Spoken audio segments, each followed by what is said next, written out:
6장 4절에서 9절입니다. 하나님 말씀은 신명기 6장 4절에서 9절입니다. 이스라엘아 들으라. 우리 하나님 여호와는 오직 유일하신 여호와시니 너는 마음을 다하고 뜻을 다하고 힘을 다하여 내 하나님 여호와를 사랑하라. 오늘 내가 내게 명하는 이 말씀을 너는 마음에 새기고 내 자녀에게 부지런히 가르치며 집에 앉아있을 때이든지 길을 갈 때이든지 누워있을 때이든지 일어날 때이든지 이 말씀을 강론할 것이며 너는 또 그것을 내 손목에 메어 기호를 삼으며 내 미간에 붙여 표로 삼고 또 내 집 문설주와 바깥문에 기록할지니라. 아멘. 말씀 제목은 믿음의 스토리를 대물림하라 라는 말씀입니다. 믿음의 스토리를 대물림하라. 부제목으로는 부모로서의 신앙에 미칩니다. 부모로서의 신앙에 미칩니다. 성경 보시면 성경에 하나님의 사람들이 자식 농사를 잘 짓지 못했던 사람들을 봅니다. 대표적인 게 이삭입니다. 이삭이 리브가와 함께 자식들을 편애했습니다. 이삭은 에서를 더 사랑했죠. 야곱보다는. 리브가는 야곱을 더 사랑했습니다. 이러한 편협된 사랑이, 편파적인 사랑이 그들의 반목의 갈등의 씨앗이 되기도 했고요. 야곱 또한 바람잡이를 없는 자식 때문에 자식이 12명을 냈고 바랄잡나롭게 그가 그렇게 고생했던 것을 보게 되었습니다. 성경의 가장 큰 페르나들 혹은 자신 농사를 짓지 못한 사람 중에 그 대표적인 인물은 엘리입니다. 엘리 제사장의 두 아들 홈리와 비나스가 아주 불효자들이죠. 성전에서 하지 못할 짓들을 했던 사람입니다. 성경에 보시면 오냐오냐 키웠다고 나와요. 엘리가. 그러니까 책망하지 않았다. 그러니까 그들이 아나문이 되어져서 이제 그런 일을 벌이고 마지막 사사였던 사무엘 또한 그들의 자식들을 농사를 제대로 짓지 못했습니다. 아버지와 달리 그 자식들은 좀 문제가 많았고 또 다윗 또한 자식 농사에 실패했던 사람입니다. 그러니까 이처럼 우리가 자식들을 키운다는 게 쉽지가 않아요. 성경에 보시면. 근데 오늘 이 말씀은 그 쇠마장이라고 해서 쇠완에 이제 들어가라는 뜻입니다. 근데 아주 중요한 말씀이에요. 그러니까 신명기에서 가장 핵심이 되는 말씀이고 또 성경 전체를 봤을 때에도 가장 핵심이 되는 말씀이 신명기 6장 4절에서 9절입니다. 여기서 중요한 게 세상에서 가장 중요한 게 뭐냐?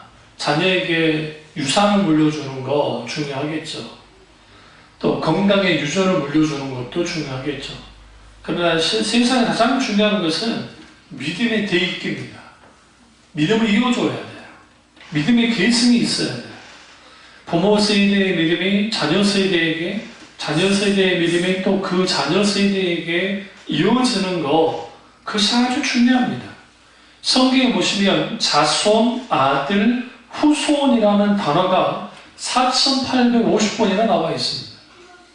그만큼 하나님은 하나님의 백성들의 가문이 믿음으로 계승되기를 원해요.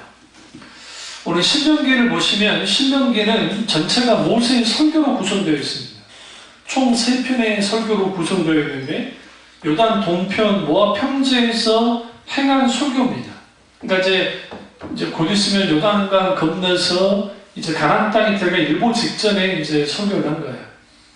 그런데 그가 이제 이 말씀을 선포할 때에 출애굽부터 시작해서 마지막 이르기까지 어떻게 하나님이 그들을 인도해 오셨고 또 어떻게 하시는지에 대한 것을 쭉 말해주는 거예요. 이제 이때는 광야에 1세대이기 때문에 1세대는 다 죽고 이제 2세대이기 때문에 그게 실질적으로 그들이 경험했던 건 아니에요. 그걸 경험했던 사람은 요수아와 갈렙만 있었고 나머지는 다 죽었습니다. 광야에서. 그러한 속에서 그가 이 첫 번째 설교와 모세가 두 번째 설교 첫 부분에서 백성들이 광야에서 지낸 모든 세월 동안에 여호와 하나님이 어떻게 신실하게 그들을 인도하셨고 지키시고 보호하셨는지에 대한 설교를 합니다. 그리고 이제 이후에 약속의 땅에 들어가서 지켜야 될 계명과 율법과 규례를 기억하라고 그가 신명기 1장부터 5장까지 강력하게 강변합니다. 그리고 두 번째 설교 중반 부분에서는 이스라엘 백성의 관심을 하나님은 이스라엘 백성들의 관심이 이제는 그들의 전체 공동체에서 가정으로 옮겨지기를 원하는 거예요. 결국 신앙이 되어 있는 것은 교회도 중요하겠지만 더 중요한 가정이에요. 가정에서 어떤 믿음을 갖느냐에 따라서 그 자녀들의 믿음을 갖게 되어집니다. 그래서 신명기 6장 4절에서 9절, 신명기 11장 18절과 25절을 보면 가정의 제자화와 관련된 말씀을 하고 계세요. 백성들의 계명과 율법과 규례를 지키는 데만 관심 두지 말고 이제는 자녀들을 주 안에서 훈계하라는 거예요. 이게 가정의 제자화예요. 목사에게 부탁한 게 아니에요. 교사에게 부탁한 게 아니에요. 부모에게 부탁한 거예요. 믿는 두 부모 하나를 할지라도 그 부모에게 하나님이 부탁한 거예요. 신명기 4장 9절에 보면 조부모에게도 이제 부탁을 합니다. 이처럼 신명기 6장 2절에 보면 너와 내 아들과 내 손자들이 아주 중요합니다. 신앙의 대를 이어가야 돼. 이어지고 이어져야 돼. 그러면 창세기 18장 18절과 19절을 보면 아브라함을 향해서 강대한 나라가 되고 천하 만민이 그로 말미암아 복을 받게 될 거라고 주님 말씀하십니다. 그리고 이제 요수아가 보시면 요수아 24장 15절 보면 오직 나와 내 집은 여호와를 섬기겠노라 라고 하면서 그 결국은 그들의 가정이 여호와 하나님을 믿는 그러한 신앙생활을 그러한 삶을 그러한 가문을 이끌고 가겠다는 거예요. 요즘에는 6대 신앙 찾아볼 수 있습니다. 저 때만 해도 3대까지도 많다고 봤는데 이제 4대, 5대, 6대 신앙의 전통 가운데 살아온 거 아주 중요한 거예요. 아주 귀해요. 문제는 뭐냐면 그것이 종교화되면 문제가 됩니다. 그러니까 부모가 살아있는 믿음을 물려주지 못하면 기독교라고 하는 종교에 소속된 사람이 되는 거예요. 그러니까 교회를 다녀요. 그리고 주일날 교회 다니고 헌금도 해요. 그러나 종교로서 하나님을 믿게 되어지는 왜 그러느냐? 생생한 믿음의 스토리를 대물림해 주지 않아서요. 여기 스토리 이야기입니다. 믿음의 이야기가 필요해요. 여러분만의 하나님을 만난 이야기가 있어야 된다고요. 하나님이 어떻게 여러분을 만나주셨는지, 그리고 그 맨날 만난 하나님 내 인생을 어떻게 변화시켰는지, 그리고 내 인생이 이제는 그 하나님과 함께 더불어 이렇게 살고 있다는 것을 아이들에게, 자식들에게 분명하게 뭐 해야 돼요? 알려줄 수 있어야 돼요. 자식이 없으면 조카라도 하더라도 알려야 돼요. 그래서 그 사무엘상 2장 9절에 보면 엘리제 사장이 그 자녀교육이 실패했던 이유는 뭐냐면 너무 과도하게 사랑했어요. 오냐 그랬던 거예요. 그러니까 하나님의 계명과 율법과 규례를 가지고 훈계하고 양육하지 않아서 그런 일들이 벌어진 거예요. 교회만 맡길 수는 없어요. 왜냐하면 교회에 있는 것보다도 가정에 있는 게 더 많기 때문에 그렇습니다. 그래서 부모는 1차적으로 자녀를 제자화하는데 헌신해야 돼요. 1대 168이라는 말이 있습니다. 이게 한 주간의 시간을 뜻하는데 이 168시간 중에 대부분을 어디서 보내야 돼요? 요즘에 학원에서, 학교에서, 그리고 가정에서, 그리고 주일날 있으면 교회 한번 나온다는 거예요. 그러니까 실질적으로 많은 시간을 보내는 것은 집이에요. 사실은. 그렇기 때문에 이러한 주요한 시간에, 집에서 보내는 시간에 아이들에게 영적인 영향력을 끼칠 수 있어요. 그러면 삶 속에서 보여줘야 돼요. 뭐가 믿음의 명문가문일까요? 이 가문대로 살아갔더니 막 의사, 박사, 목사, 뭐 대통령 뭐가 나왔으니 믿음의 명문가문입니까? 그렇지 않아요. 믿음의 명문가는 뭐냐, 가문은 뭐냐면 믿음의 대를 잇는 거예요. 그런 의미에서 아브라함과 이삭과 야곱은 요셉까지 믿음의 가문을 이었어요. 명문가문이에요. 그러니까 자식끼리 문제가 있었던 건 사실이고, 하지만 그는 믿음의 대를 이어나갔다고요. 왜? 아브라함의 하나님, 이삭의 하나님, 야곱의 하나님이 되어주셨기 때문에. 그러면 믿음의 명문가문이 되는 필수 조건이 뭐냐? 자손 대대로 하나님의 백성으로 견고한 믿음을 갖는 것인데, 그것이 가능하려면 여러분만의 믿음의 이야기, 믿음의 스토리를 전수해야 돼요. 이게 뭐냐면 이스라엘의 쉐마 교육에서 나타나요. 지금도 이스라엘은 이 쉐마 교육을 통해서 믿음을 전수시킵니다. 언제부터? 아주 어릴 때부터, 유치원 때부터. 하나님 어떻게 행하는 것을 보여줘요. 이스라엘 아파트, 집들도 그렇지만 특별히 아파트 같은 경우에 아주 독특한 그 구조를 갖는 그게 테라스예요. 우리로 말하면 베란다인데 그 테라스가 우리 방 하나가 들어갈 만큼 커요. 굉장히 커요. 그러니까 우리는 이제 거기다 뭐 빨래도 말리고 이제 뭐 짐 같은 거 좀 넣는 용도로 한다면, 이스라엘 아파트는 그런 용도가 아니라 초막절 때 텐트를 칠 수 있는 용도예요. 초막절 때 이제 이스라엘 백성이 광야에서 텐트 치며 살았죠. 그리고 일주일 동안 초막절 절기를 지켜요. 그러면 어떻게 하느냐? 거기다 텐트를 쳐요.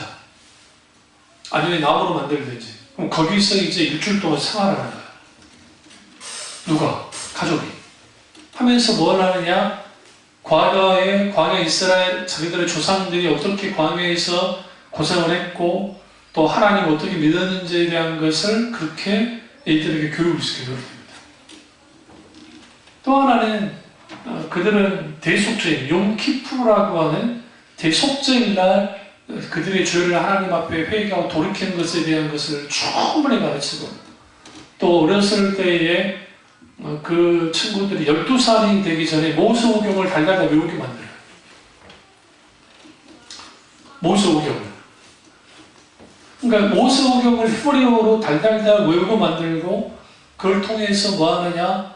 이제 그 여호와 신앙, 하나님 신앙을 그들이 갖게 만듭니다. 이게 율법주의지만 그런 일들을 해요. 그러니까 자녀의 또 자녀의 또 자녀로 이어지는 거예요. 물론 거기는 이제 생명이 없으니까 거기에 뛰쳐나가는 일도 있겠지만 어쨌든 그게 굉장히 큽니다.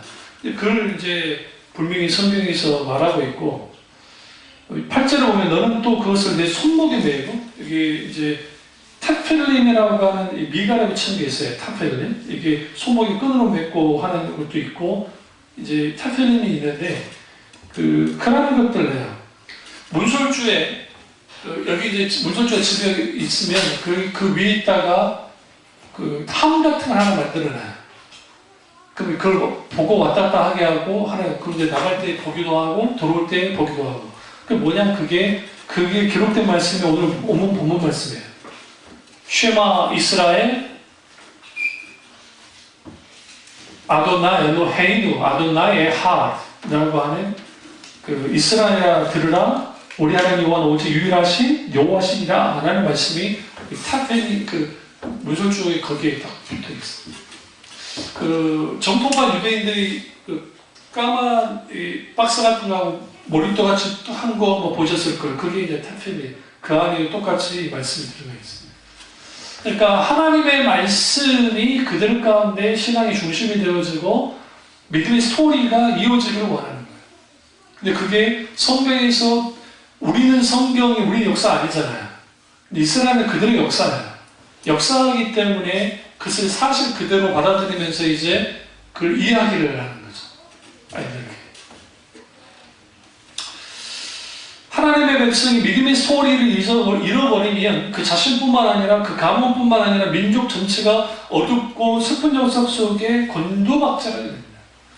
오늘날에 한국 교회가 무엇에 실패했냐면 그 자녀 세대의 신앙을 전수시키지 못했어요. 그러니까 교회 교인들의, 이거 아셔야 되는 게, 교회 교인들의 자식들만 교회 나와도 청년들을 가득 찬 거예요. 한국 교회가. 근데 이제 그걸 거부하는 거예요. 거부하고 교회 나오질 않아요. 믿지는 않는 거예요. 신앙생활 하지 않는 거예요. 뭐만 봐서 그러냐면 종교적으로만 믿는 부모를 본 거죠. 그러니까 저때도 저희 때도 고3 때는 교회 안 나와도 된다는 분위기가 있었어요. 학력고사 세대인데 저희 세대가. 실제로 우리 선배들 상당히 장로님 자식들 시작해서 주일날 안 나왔습니다. 물론 저희 형은 달랐지만 저도 그렇고.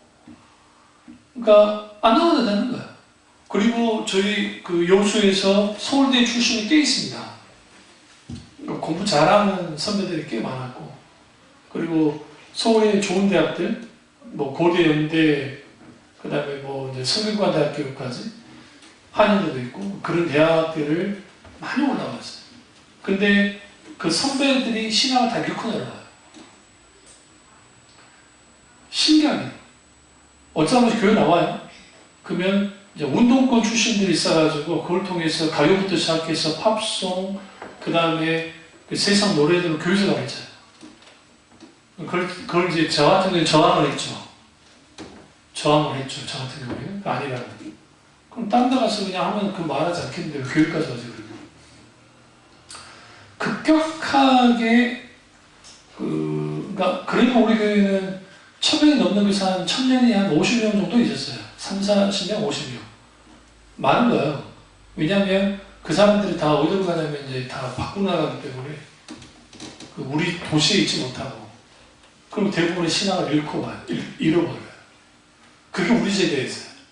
그런데 이후 세대에는 당연하게 됐어요. 근데 얘들 적게나는 것도 있잖아요. 그러니까 신앙이 전수되지 않는 거예요. 믿음이 대물림되지 않는 거예요. 이러한 일들이 일어납니다. 대표적인 게 사춘기 때 하나님 떠나요. 상당수. 마지못해서 교회 다닐 애들도 있겠죠. 그러니까 왜 그러느냐, 우리 조카들도 봐도 그렇고, 대학생 때나 아니면 중고등학교 때 집회 가서 그래서 은혜를 받고 완전히 바뀌어져요. 물론 교인에서 그게 가능하면 좋겠지만. 그러니까 그 부모가 신앙이 좋다고 해서 자녀의 신앙이 좋으냐, 그렇지는 않아요. 부모가 아무리 신앙이 좋아도 그 신앙을 전수시키지 않는데, 우리 애들한테 내가 신앙을 강요한 적은 없어요. 강압한 적은 없어요. 이제 그 대신 내가 신앙을 가르친 적이 거의 별로 없어요. 생각해보면. 왜 그러냐면, 일단은 그걸 강압하고 싶은 마음이 없기 때문에. 그럼에도 불구하고 신앙에서 가장 중요한 게 하나님이 살아계시고 내가 목사이기 때문이 아니라 살아서 역사하신 하나님인 것을 내가 분명히 알기 때문에 내 자녀가 하나님을 안 믿겠다고 하는 저를 가만둘 수가 없죠. 그때는 생사결단을 하죠. 저 같은 경우는. 왜 그러느냐? 존재 이유가 없는 거예요.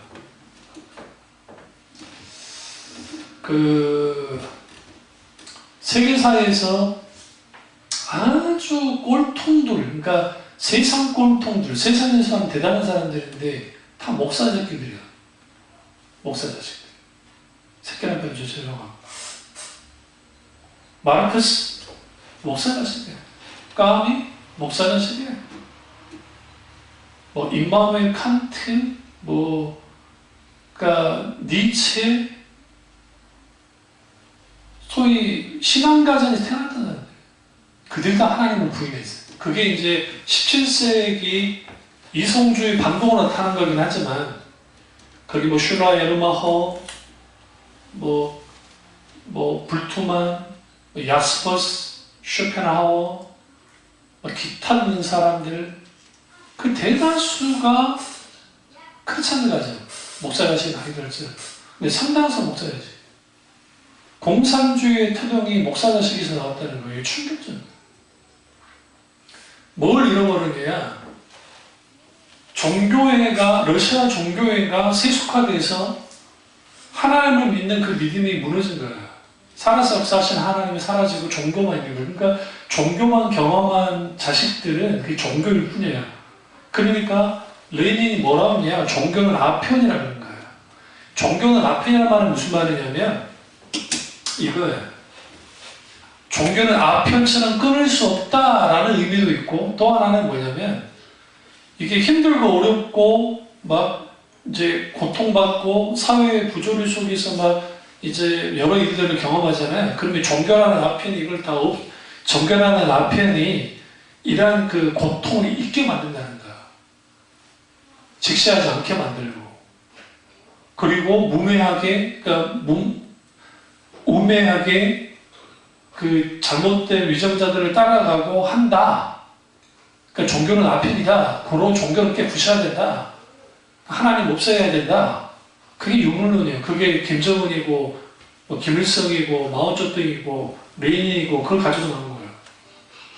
그럼 왜 종교는 아편이라는 말이 일단 타당한 이유가 하나 있는데, 그게 뭐냐면 그 고통의 문제에 대해서 말할 때에 하나님이 왜 고통을 주셨는지에 대한 신종론의 문제, 그러니까 고통의 이유에 대한 교회가 해답을 주진 않았어요.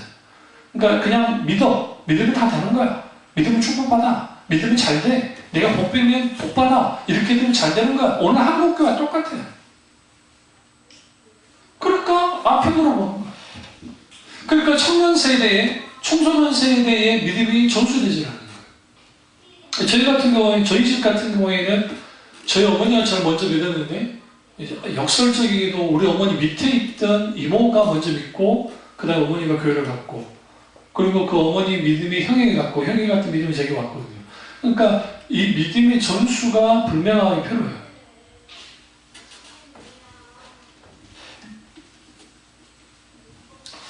안타까운 건 뭐냐면, 이 모세 가문에서도 사사기 2장 10절에 보면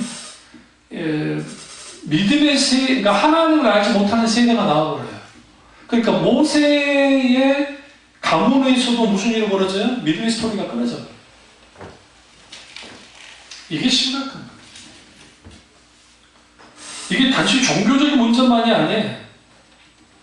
유럽 교회가 왜 무너졌느냐? 믿음의 스토리에 대물림을 실패했어요.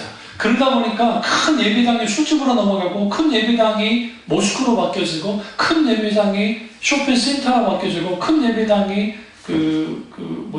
미술관이나 막 그런 걸로 바뀌어지는. 이게 바다 먼 곳 이야기 같습니까? 그렇지 않아요.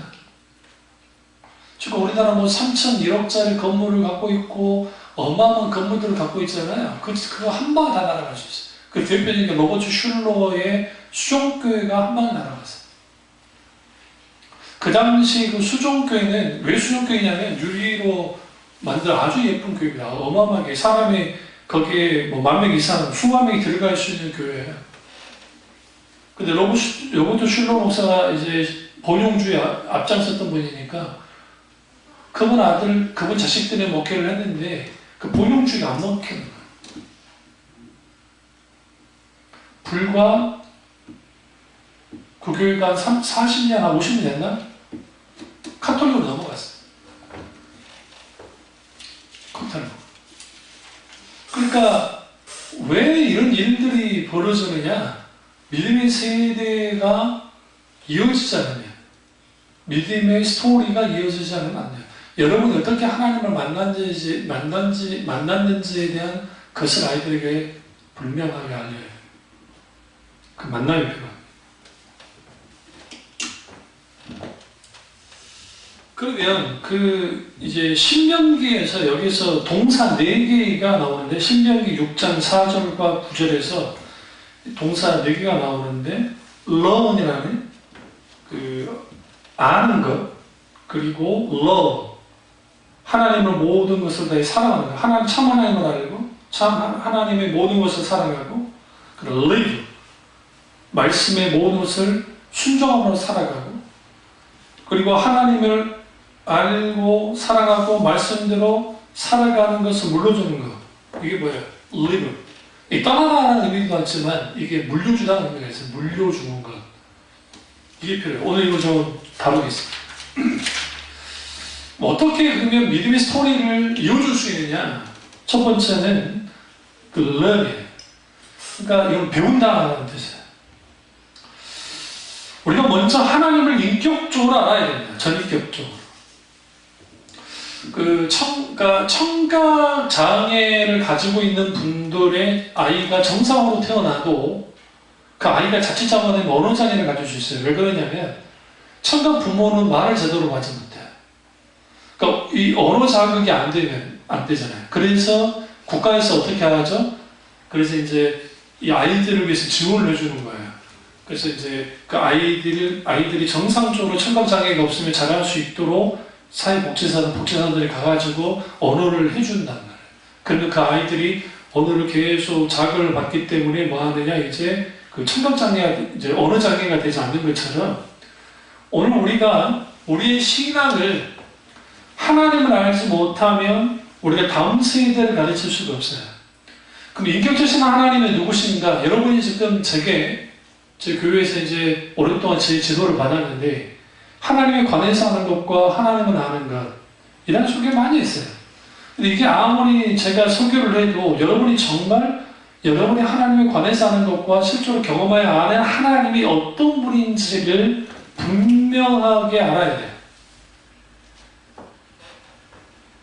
그래야 아이들에게 하나님 누구셔? 라고 하면 그 하나님이 어떤 하나님인 것인지를 분명히 알려줄 수 있습니다.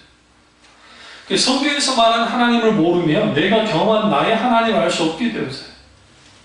그래서 신명기 6장 1절과 2절을 보면 이는 곧 너희 하나님 여호와께서 너희를 가르치라고 명하신 명령과 규례와 법도라. 너희가 건너가서 찾아야 할 땅에서 행할 것이니 곧 너와 내 아들과 내 손자들의 평생에 내 하나님 여호와를 경외하며 내가 너희에게 명한 그 모든 규례와 명령을 지키기 위한 것이며 또 내 나를 장구하게 하기 위한 것이나.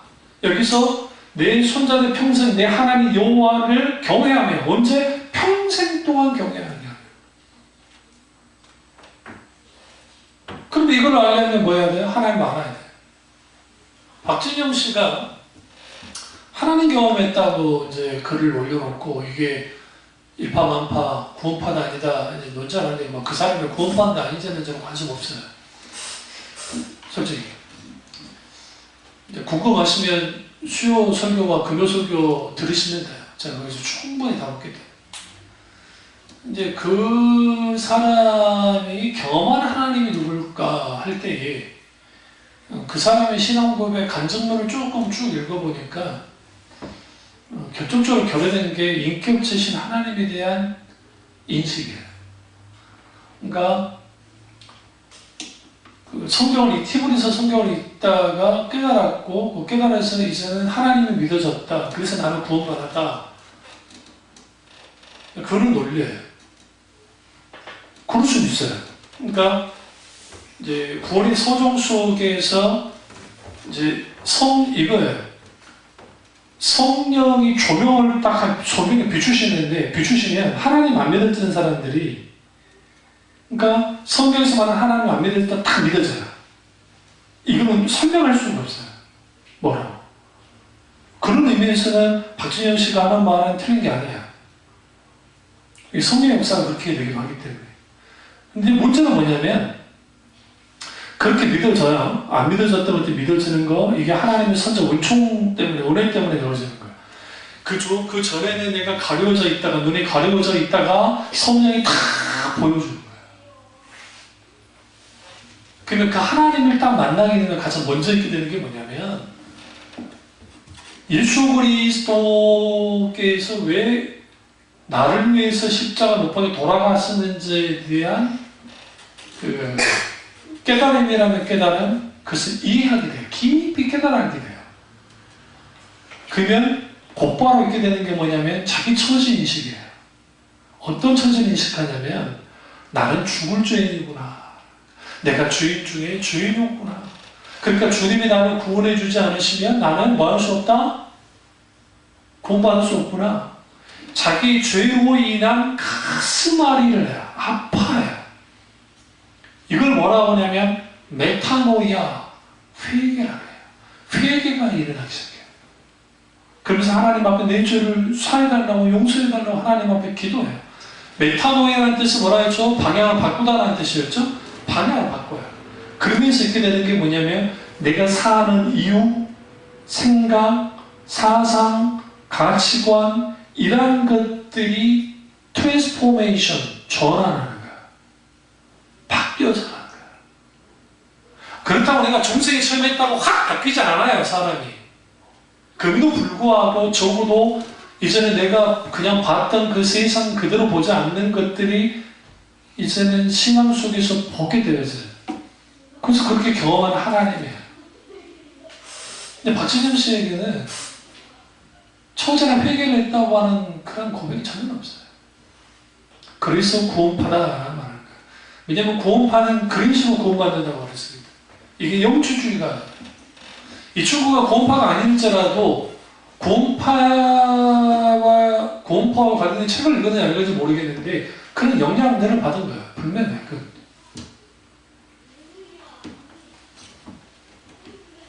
아직은 그 사람은 경계선상에 있다고 생각합니다. 그리고 모든 교파를 부인하는 거, 부인한다기보다는 거부하고 자기 혼자 신앙생활하겠다고 하는 것 자체가 정상적이지 않아요. 이게 무교주의자들의 신앙은 정상적일 수 없어요. 그럼 무교주의자들 저를 막 공격할 수 있는데 교조주의자 같으냐고, 제도주의자 같으냐고. 여러분 교회 누가 만들었어요? 인간이 만들었어요? 하나님이야. 예수 그리스도의 부활을 통 교회가 생겨났어요. 교회의 머리가 누구라 했어요? 예수님요. 고린도전서의 13장이 뭐라 합니까? 은사장에서 머리에 대해서 말하잖아요. 그리스도의 사람들은 다 뭐예요? 교회의 몸이고 주님이 몸 되신다잖아요. 그러니까 교회 제도 자체는 하나님이 만드신 거예요.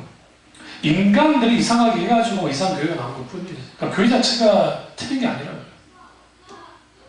그러면 우리가 성경에 말하는 하나님 그분을 알아야 되고, 아는 데 가장 중요한 건 뭐냐면 중생을 체험할 때, 하나님을 믿게 될 때 가장 먼저 있게 되는 게 뭐냐면 믿어지지 않았다는 하나님이 믿어져요. 그리고 동시적으로 뭘 경험하냐면 예수 그리스도가 하나님이시라는 것을 경험하게 됩니다. 그리고 그 예수 그리스도의 십자가의 죽음이 나의 죽음이고 내가 죽어야 할 십자가에 예수님이 죽었다는 걸 알고 그것이 내게 직접 적용이 되어질 때 비로소 하나님을 알게 되죠. 여러분이 성경에서 아무리 대단한 깨달음을 얻어도 말씀 가운데 인격되신 하나님을 경험하지 못하면 헛되어요. 하나님을 만나야 돼요. 인격되신 하나님. 어떤 성경 한 구절이 나를 확 휘감을 수 있어요. 이게 이제 성경이 적용 속에 있기 때문에 역사이긴 한데, 근데 문제가 뭐냐면 거기에 인격되신 하나님에 대한 깊은 깨달음이 없으면, 그러니까 그 교제와 그런 게 없으면 아무 의미 없다고요. 그래서 끊임없이 성경을 읽고 설교 말씀을 듣고 때로는 말씀을 묵상하고 암송하고 그런 거예요. 그러니까 여러분이 우리가 아셔야 되는 게 신앙은 정보로서 신앙생활 하는 게 아니에요. 목사가 설교를 했어요. 여러분이 알아요? 그건 정보예요. 정보로서 하는 거예요. 여러분이 실제로 경험해야 알아야 돼요. 히브리어로 하나님을 안다 할 때 다아크라는 거예요. 다아크에 관계된 또 하나의 히브리어는 야나라는 건데, 이 야나는 뭐냐면 이 부부의 관계 속에서 아는 거예요. 밀접한 관계 속에서. 그러니까 하나님을 깊은 관계 속에서 아는 거예요. 그게 하나님을 아는 거예요. 그 하나님을 아는 것이 분명하게 우리 가운데 있어야 믿음의 뭐를 손수였어요. 이거 배워야 돼. 그래서 배우라잖아요. 자녀 양육이 지혜나 기술만 제공하는 게 아니에요. 내가 경험하는 하나님이 이런 하나님이어서 분명하게 전수해요. 저는 그런 말씀드리지만 안성호 목사는 하나님을 믿을 사람이 아니에요. 내가 절대로. 왜 그러냐면 저는 태어난 기질상 아주 좀 비판적인 그 관점을 보는데 익숙한 그런 기질이거든요. 그러니까 좋게 말하면 분석력이 좋은 거고 나쁘게 말하면 좀 비판적이에요. 더 좀 나쁘게 말하면 비관적이지. 그러니까 저 같은 사람들 학자들이 많아요. 그럴 수밖에 없는 게 학자들은 여러분 이제 아셔야 되는 게 책을 읽을 때 성경도 마찬가지고 책을 읽을 때는 가장 먼저 저도 이제 책을 읽을 때 뭐부터 하는 거? 공감부터 하는 거. 그러니까 내가 어떤 책을 읽어요? 그러면 먼저 공감해야 돼. 이 초자가 일단 공감하는 거야. 이게 틀렸다 안 틀렸다 놔두고 공감할 건 공감을 해주는 거야. 그 다음에 질문을 던지는 거예요. 뭘 질문을 던지냐면 과연 이 저자가 말하는 이런 글들이 과연 그러면 옳은가? 아니면 나에게 맞는가? 아니면 이게 어떤 것인가? 그 괴테의 젊은 베르테르의 슬픔에서 결국은 남자가 이제 뜨거운 사랑을 하다가 이제 이별 때문에 그다음에 자살하는 걸로 가거든요. 그러니까 그 책을 잘못 읽었던 많은 독일, 유럽의 청년 남녀들이 자살해서 많이 죽었어요. 괴테가 아주 유명한, 그러니까 대단한 사람입니다. 왜 그러느냐? 공감까지는 갔어요. 그런데 뭘 하지 못했냐면 분석하지 못해요. 이게 분별하지 못한 거예요. 분석력을 하죠. 그러니까 저는 어릴 때부터 그러니까 그런 게 좀 있었기 때문에 내가 하나님을 믿는다 할 때에 형이 무서워서 교회 다녔지 어머니 무서워서 교회 다닌 건 아니었어요. 그러니까 교회 안 가면 형이 때리니까. 다른 거 아니에요. 그래서 이제 교회를 어쩔 수 없이 교회를 간 거예요. 그리고 갔다가 이제 중2 때 하나님을 만나고 중2 여름방학 때 만나고 중3 때 본격적인 하나님의 임재와 놀라우신 성령의 조명과 거기에서 사명과 소명을 다 받고 그리고 놀라운 하나님이 있었기 때문에 지금 제가 있는 거지. 그게 아니었으면 어떻게 될지 몰라요. 그대로 믿음이 성취되느냐 자동적으로 되느냐 그렇지 않아요. 그래서 우리에게 필요한 게 뭐냐면 여기 지금 우리 애들도 있는데 기도해야 돼. 하나님 안 믿어지면 하나님을 찾아야 돼. 기다리는 거야. 만나실 때까지. 좀 나 만나달라. 그리고 그 하나님이 찾아오실 때 그 하나님을 경험해. 그래야 하나님을 알아요. 여러분은 적어도 성경을 깊이 깨달아고 배워서 알아야 돼. 오늘날 한국교회 교인들이 그 말씀에 대한 수준이 정말 말할 수 없을 만큼 땅에 떨어져 있어요. 몰라요. 예수님께 어느 날 어떤 그 율법사 하나가 와서 예수님께 질문을 딱 던집니다. 그 질문을 딱 던졌을 때 예수님의 그 방법 중에 하나는 질문 받으면 똑같이 질문 던져요. 누가 우러오냐? 누가 우러온 거냐? 그러니까 영생의 문제에 대한 질문을 던질 때 똑같이 주님이 던져죠. 그러니까 그런 질문을 던져요. 선한 사마리아 비유를 주님이 드시면서 누가 이웃이냐라고 말씀해요. 그때 우리는 이웃을 딱 한 사람만 봐요. 그냥 사마리아인이 그 강도 만나서 쓰러져 있는 사람을 이제 돌봐줬으니까 그 사람이 이웃입니다 하는데 예수님의 그 강론의 그러니까 비유의 핵심은 두 사람이 이웃이라는 거예요. 하나는 강도 만나서 쓰러진 사람이 이웃이고 그 다음에 누가 이웃이냐?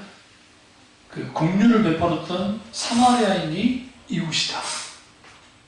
아무리 율법사나 레위인이라 할지라도 그들이 하나님을 믿는다고 하지만 그들이 결국은 자비를 베풀지 않았다고 한다면, 긍휼을 베풀지 않았다고 한다면 그들은 이웃이 아니야. 그래서 주님도 그걸 말씀하시는 거예요. 누가 진정한 이웃이냐? 선을 베푸는 자 아니에요. 너를 그렇게 되라는 거예요. 똑같이 우리가 율법사나 레위인처럼 우리의 신앙이 나의 이웃이 있는데 그 이웃에 대하여 우리가 섬기지 않는다고 한다면 애들은 전혀 영향력이 없어요. 그냥 레위인일 뿐이고 율법사일 뿐이고. 그래서 여러분이 집에서 성경 읽는 거 설교 말씀 이제 우리 교회는 뭐 CD로 들을 필요 권사님 빼놓고는 CD로 안 듣고 다 이제 우리 스마트폰으로 들 수 있게 됐기 때문에 와이파이 전화해서 스마트폰으로 설교를 쭉 들어보세요. 듣다 보면 비슷한 설교일지는 모르지만 거기 스킵이 꽤 떨어진 게 있어요. 이번 수요 예배와 금요 설교는 꼭 들으셔야 돼요. 다음 주 올라갈 겁니다. 이번 주 월요일에 올라갑니다만은. 근데 그 설교가 좀 이제 좀 이해하기 힘드니까 이제 좀 반복 좀 들으세요. 구원과 관련된 것을 수요일에 다뤘고, 그리고 어떻게 하나님 믿을 것인가에 대한 걸 다뤘어요. 그러니까 그걸 쭉 설교를 듣다 보시면 거기 이런 말하면 제 입으로 말하기 좀 그러는데 신앙의 진수가 다 들어있어요. 두 번째로 러브예요. 모든 것을 다해 하나님을 사랑해야 돼요. 마음을 다하고 뜻을 다해 힘을 다해 하나님을 사랑하라. 근데 이제 여기서 우리가 좀 오해하지 말아야 될 게 마음 따라가고 뜻 따라가고 힘을 다해간 상태에서 그렇게 사랑하라는 거냐? 그건 아니고 이게 동의반복이에요. 그러니까 히브리어나 헬라어에서 마음, 뜻, 힘은 다른 단어죠. 다른 단어이지만 의미는 똑같아요. 그러니까 하나님을 생명 다해 전심으로 하나님을 사랑하라는 말이에요. 다음 세대의 믿음의 스토리를 물려주려면 우리 자신이 하나님을 전심으로 사랑해야 돼요. 지난주가 제가 말씀드렸죠. 촛불이 들고 김정은이가 공산당 놈이 안소국 목사에게 머리에 총을 딱 겨누면서 너 배교하지 않으면 죽이겠다. 그것까지도 그럴 수 있는데 또 하나는 네가 배교하지 않으면 니네 교인들 다른 누구도 아니고 혼이 영이 있죠. 어린애들 여기 있는 사람들 좀 많이 살았으니까 난 걱정은 없어요. 솔직히 40대 이상 난 신경도 안 써요. 솔직히. 근데 혼이 영이 이제 예? 애들인데 그 저희들까지 죽이겠다면 저는 어떻게 해야 될까요? 배교해야 됩니까? 아니 말아야 됩니까? 이게 대답하기 답변하기 힘든 상황. 근데 그런 일이 똑같이 벌어졌어요. 그게 초대교회예요. 그런 일들이 다 벌어졌어요. 그러니까 우리가 하나님을 사랑한다 할 때에는 하나님 사랑해요. 많은 사람들이 사랑한다고 말은 할지 모르지만 정말 내가 하나님을 사랑한다고 한다면 내게 있어서 하나님의 가치는 이 세상 어떤 것보다도 최고의 가치 있는 분이 되어야 돼요. 근데 실제로 그렇지 못하다는 거죠. 그러다 보니까 우리는 뭘 놓치냐면 하나님에 대한 사랑이 식어지고 없어질 거예요. 이런 거 좀 보지 않으셨어요? 훌륭한 목사님 밑에 있는 자식들 중에 혹은 참 귀한 믿음의 사람들 자식들 중에 그 신앙 이어가는 사람들이 그렇게 많지 않아요. 생각보다. 그 이유는 뭘까요? 마음을 다하고 뜻을 다해 힘을 다해 하나님을 사랑하지 않기 때문이었습니다. 사무엘상 2장 30절 후반절 보면 나를 존중히 여긴 자를 내가 존중히 여기고 나를 멸시하는 자를 내가 경멸하라. 하나님을 존중히 여겨야 돼. 하나님을 경멸히 여겨야 돼. 그러니까 하나님을 경멸히 여기는 사람, 그게 뭐 목사이든 그게 뭐 장로이든 권사이든 아, 우리 노예에 목사라는 양반이 하나 있었는데 사모님을 그렇게 팼다는 거. 사람이 얼마나 선하게 느껴지는 거예요. 그때는 저보다 나이가 많았지만 한 50대였고 제가 그때 30대였는데 30대 한 후반 정도 됐었는데 우리 노예 이제 가입한다고 와가지고 그 예배 들어주는데 사람이 서글서글 참 좋아요. 알고 보니까 사모님을 하루에 멀다 하고 급한 죽을 만큼 때리고 노예 고발이 들어와서 이제 면접을 시켜 목사를 파면을 시키려고 하니까 그 미리 알고 그 탈퇴하고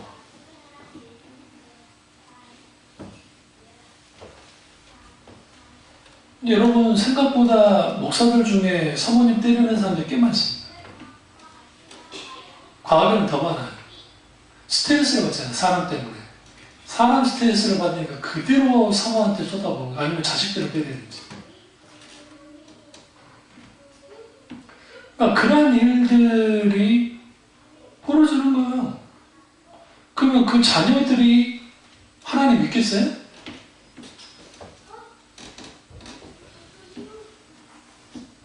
우리가 언어도 조심해야 되는 게 화나면 저도 뭐 화나면 막 쏟아붓는 것도 있긴 있지만 뭐 그게 자주 하는 사람도 아니고 우리도 모르게 독설의 말들을 막 쏟아붓잖아요. 그러면 특별히 자녀들 앞에서 쏟아부어버리면 애들한테 칼이 되는 거예요. 어떻게 칼이 되냐면 그 심장에 마음이라는 심장에 칼을 계속 칼로 난도질을 하는 거예요. 근데 더 이상은 부인일 줄 모르지만 그렇게 되면 이제 제가 그걸 경험했어요. 어릴 때 우리 아버지한테 난도질이 되면 무슨 일이 벌어지느냐 애들이 적개심을 품어요. 누구에게 적개심을 품냐면 아빠한테 적개심을 품어요. 그러니까 그것은 잠재돼요. 평상시 좋을 때는 드러나지 않아요. 그런데 이제 비슷한 험악한 분위기가 딱 만들어지면 본능적으로 애들은 피해자에게 딱 써요. 내가 그랬고. 제가 초등학교 3학년 때 그날도 아버지가 어머니를 뭐 이제 술 먹고 아주 막 패고 난리 나는 거야. 그 형이 싫으니까 그냥 뛰쳐나갔고. 그때 내가 이제 가방을 하나 갖고 있었는데 그 안에 책이 이렇게 들어있었어요. 내가 지금도 왜 했는지 이해 안 될 정도인데 갑자기 초등학교 3학년 애가 무슨 분노가 있겠어요. 그때 분노가 오고 엄마를 지키겠다는 생각이 드니까 쭉 올라오더니 이걸 아버지 얼굴에다 던져버렸어요. 진통 맞아버린 거죠. 그런데 아버지가 칼 잡고 난리가 났어요. 이제 죽인다고. 이제 어머니는 나를 보호하느라고 나를 끌고 나가고 이제. 다행히 다음날 아버지가 이제 기억을 못해서 다행이었지. 그 대신 형한테 끌려가가지고 형한테 축 떨어졌어요. 아버지한테 그랬다. 그때 내가 뭐라고 했냐면 형한테 니는 뭐 있냐고 했어요. 니는 나보다 큰데 엄마 보호해야지. 그러니까 더 때리더라고. 지금 여러분 초등학교 3학년 때 그 기억이 저한테 아직도 있어요.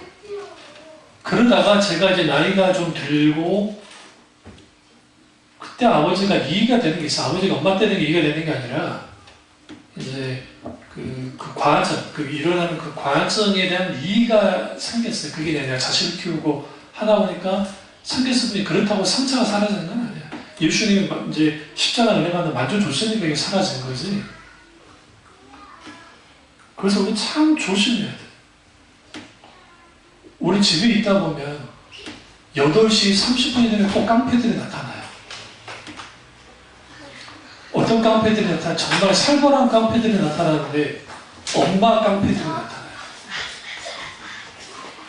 그 시간에 초등학교 애들 등교할 시간인데 딸을 가진 엄마와 아들 가진 엄마의 반응이 얼마나 다른 줄 아세요? 딸 가진 엄마는 빨리 와 가자 누구야 가자 하고 가고 막 엄마랑 그냥 가자. 근데 엄마한테 그러지 말라 했지. 너 가만 안 둔다. 빨리 안 와. 그래요. 그게 이제 조용하다가 엄마 깡패들이 나타날 때는 아들 가진 깡패들이 나타나는 거야. 엄마 깡패들이. 근데 어떤 유치원 애 하나가 있잖아요. 그거 웃겨가지고 내가 갈 때까지 한번 거기 거기서 봤는데 이 녀석이 유치원을 안 가려고 막 때를 쓰고 하니까 이 엄마 젊은 엄마인데 대단하더라고.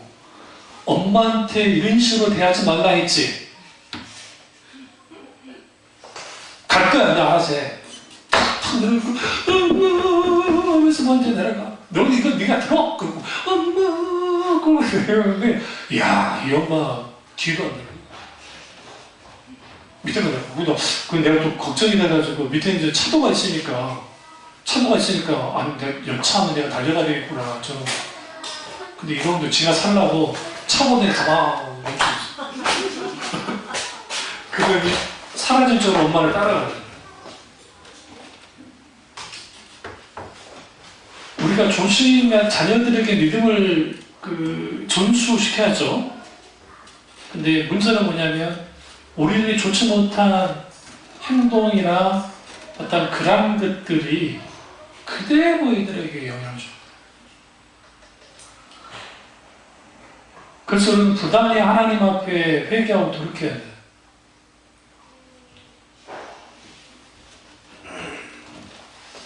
이들을 양육할 때에 너 혼난다. 여러분 쉽게 그렇게 말하죠. 너 혼난다. 너 그러면 혼난다. 빵점이에요. 이 양육이 있어서. 이렇게 하셔야 돼요. 안 돼. 그건 안 돼. 절대로 안 돼. 안 되는 거야. 그래도 그러면 너는 이제 그러면 내가 너를 혼낼까? 정말 혼내야 돼. 우리 애들한테 내가 미안한 게 지금도 얘들이 나를 좀 어려워하는 게 어릴 때 내가 너무 때려잡았어. 그러니까 이제 벽이 생긴 거지. 지금 풀려야 풀 수가 없지. 안 풀어지지. 그러니까 한결같은 태도를 가져다 주지 않으시면 그런 애들이 있어요. 막 그 엄마처럼 그 태도 가져야 돼. 안 되는 건 안 된다는 거 분명하게 보여주면 이게 여러분 내가 땡깡 부려가지고 안 된다 했는데 50시간이 지나고 난 다음에 들어주자고 들어준 거야. 땡깡의 강도는 더 세져요. 저 같은 경우는 안 되면 난 이게 하늘이 둘 줄 안 돼. 안 돼. 내가 덕불장군세가 아니라 그건 분명히 안 되니까. 그럼 거기에서 애들에게 뭘 심어줘야 되냐면 단순히 된다 안 된다 그런 차원이 아니라 순복하는 거예요. 그러니까 권위에 복종하는 것을 배워야 돼요. 오늘날의 세계가 뭐가 무너졌냐면 아버지의 권위가 땅에 떨어졌고 그 권위가 무너지는 거예요. 이게 권위주의와 권위는 달라요. 권위주의는 문제가 있는 거예요. 분명하게. 그러니까 우리가 하나님을 믿을 때 우리가 엄마들이 조심해야 될 게 뭐냐면 네 아빠 왜 그러냐? 없을 때. 이게 장난이라도 그런 말 하면 안 돼. 왠지 아세요? 아빠 본인은 살아서 그래. 반대로 남편이 일단 너가 왜 그런데? 물론 이제 장난으로 할 때는 장난인 걸 알 때는 상관없을 수 있는데 그게 아니고 너가 엄마 왜 그런데 너가 엄마는 원래 그래 너가 엄마는 그런 거야 막 그런 거잖아요. 그러면 엄마 권위가 땅에 떨어져. 그런 순간 무슨 일이 벌어졌느냐? 애들이 왕되는 거지. 여러분의 자식을 여러분 편 삼으려고 하지 마세요. 여러분 그거 좀 있죠. 저도 그렇고 있지만 여러분 좀 성격을 담고 외모도 담으면 상이 좀 정이 가가지. 나도 그러는데. 근데 절대로 그걸 표현하면 안 돼. 저는 우리 애들 여기 쌍둥이 생길 때 같이 챙겨주면 되지만 저는 우리 애들 좀 이제 처음에 들 때까지는 경림이 생일 때 경림이 선물뿐만 아니라 이삭이 선물과 같이 있어요. 이종호 돈도 했잖아. 그 대신 이제 경림이 거 좋은 거 하고 이거 좀 더 좋은 거 하긴 했지만 이삭이 생일 때 경림이 거 해준 거 있어. 그 이유는 뭐냐면 차별하지 않는다는 일단은 보여줬고 어느 정도 나이 드니까 이제 하는 것뿐이지.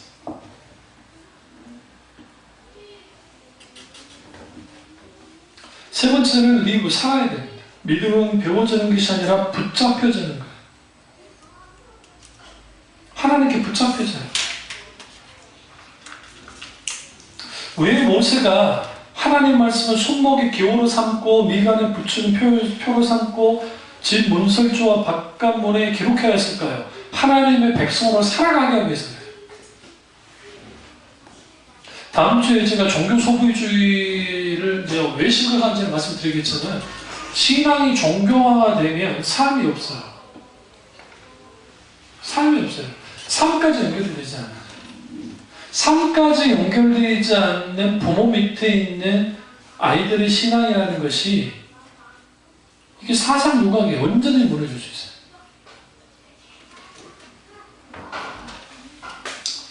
그래서 우리가 하나님만이 참 하나님이시기 때문에 그 하나님이 내게 있어서 모든 이유이자 목적되어지면 하나님을 위한 삶을 살아요. 그럼 나를 위한 삶은 없느냐? 있어요. 아주 멋있게 살 수 있어요. 여러분 이런 생각하지 않으세요? 나 정말 돈 많이 가져 있어갖고 여행만 나대면서 살면 좋겠다. 그것도 한두 번이지. 그것도 한두 번이지. 여러분 시골에 내려가서 살면 좋겠다. 여러분 매스컴이 TV나 매스컴이 아주 오도라는 게 뭐냐면, 시골 내려가서 살면 마치 환타지 있는 것처럼 막 해놓는데 귀농 실패자가 50% 이상이 넘어요. 그것도 5년을 버티는 사람은 더 줄어요. 그러니까 귀농에 성공하려면 딱 5년을 버텨야 돼요. 5년 5년 정도 버티면 어느 정도 거기에 정착할 수 있는 게 되어져요. 그게 성공을 했으면 지금 시골에 사람들이 넘쳐나야지. 그러니까 서울에 살다가 경격으로 나가신 분들 있잖아요. 그분들 중에 상당수가 후회해요. 왜 후회하냐면 다시 들어오지 못해요. 들어오지 못하기 때문에 아이들에게 우리나라 어쨌든 서울 중심으로 되어 있으니까 애들에게 줄 수 있는 기회가 상실돼요. 적어도. 그 먼 거리를 왔다 갔다, 예를 들어 직장생활 한 30년 한다고 합시다. 그러면 한 2시간, 3시간을 출퇴근한다고 합시다. 그럼 왔다 갔다 하루에 한 4시간, 5시간을 왔다 갔다 한다 합시다. 그러면 길에다 뿌리는 시간이라는 게 어마어마한 시간을 뿌리면서 돼요. 혹자는 이 말 있잖아요. 셀러리맨의 비유 중에 길에다 뿌리는 시간만, 그것만 가져다도 내가 정말 유태가 삶을 살았을 거예요.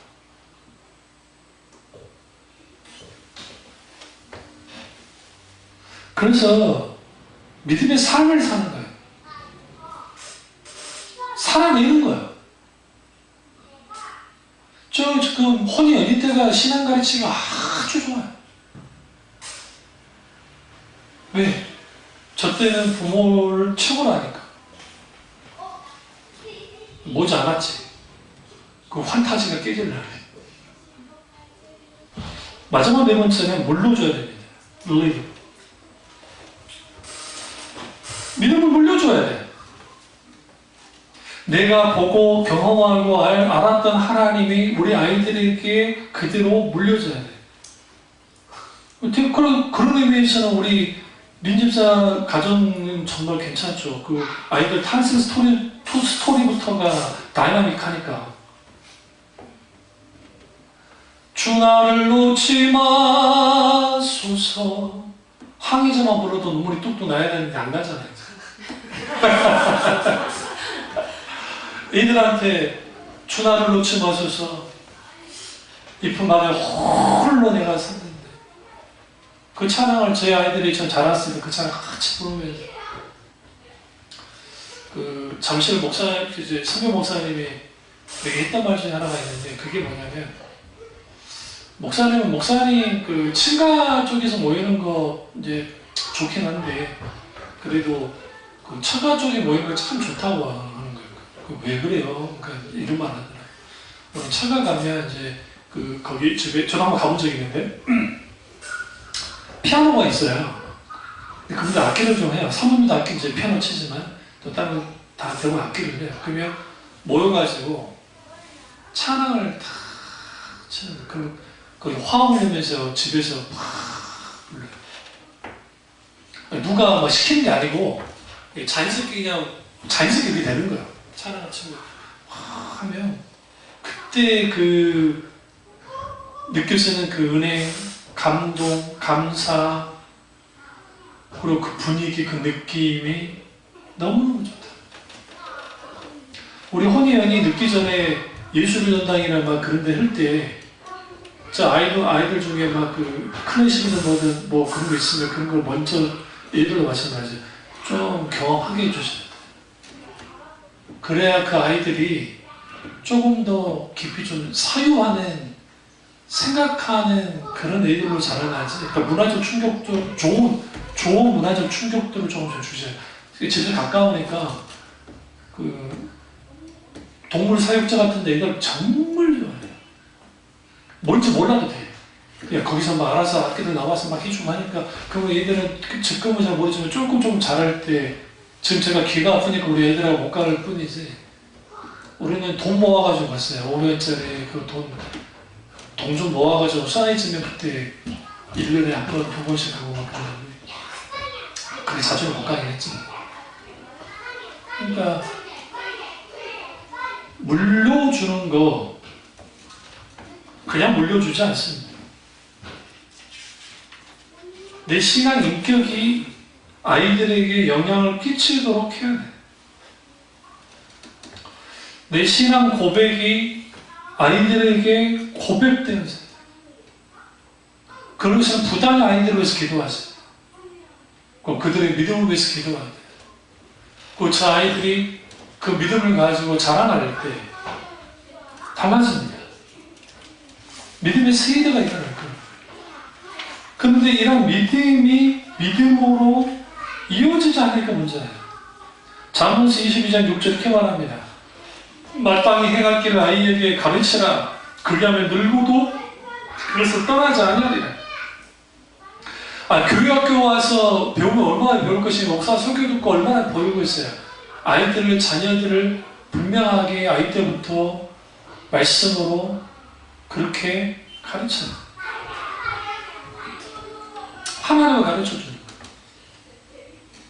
쉐마 이스라엘 아도나 엘로헤inu 아도나 에하이라고 하는 이 슈마 이스라엘 아도나 엘로헤inu 아도나 에하.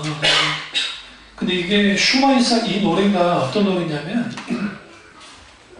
아주 슬픕니다. 근데 아주 엄중하게 부르는 노래 중에 하나인데,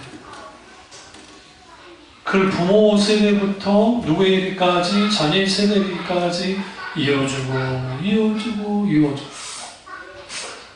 그게 필요해. 저기 신경 쓸 필요 없어. 원래 그런 애들이니까. 뭘 신경 써 그렇게.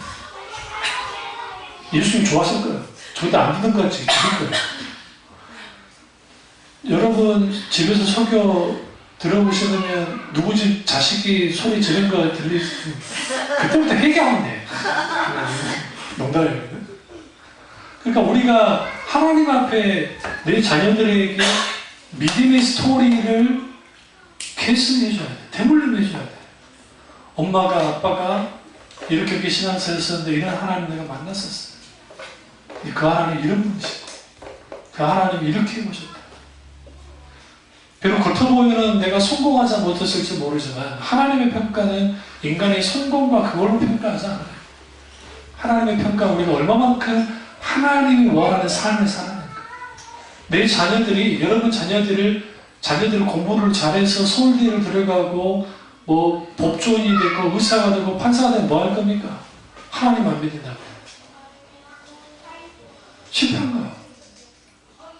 끝장이 난 거야. 그래서 우리가 믿음을 계승해줄 때 우리는 뭐합니까? 다음 주에 우리가 신앙의 위치, 다다음에 한번 시간 나면 부모로서 신앙의 위치가 어떤 위치해야 되는 걸 저희 하겠습니다만은, 그렇게 됐을 때에 우리보다 좀 더 나은 믿음의 사람들이 나와야 돼요. 뭘 통해서? 우리가 경험했던 신앙의 스토리를 가지고 우리 자녀들에게 대문을 내줬어요. 그것을 가지고 그 아이들은 뭐합니까? 신앙생활 해나가면서 한 시대에 하나님 원하는 사람, 하나님 필요로 하는 사람, 하나님 붙도록 바라는 사람이 되어졌을 때 그만큼 귀한 게 없겠죠. 그 은혜가 저와 여러분께 주님으로 축원합니다. 기도하겠습니다. 기도하실 때 주님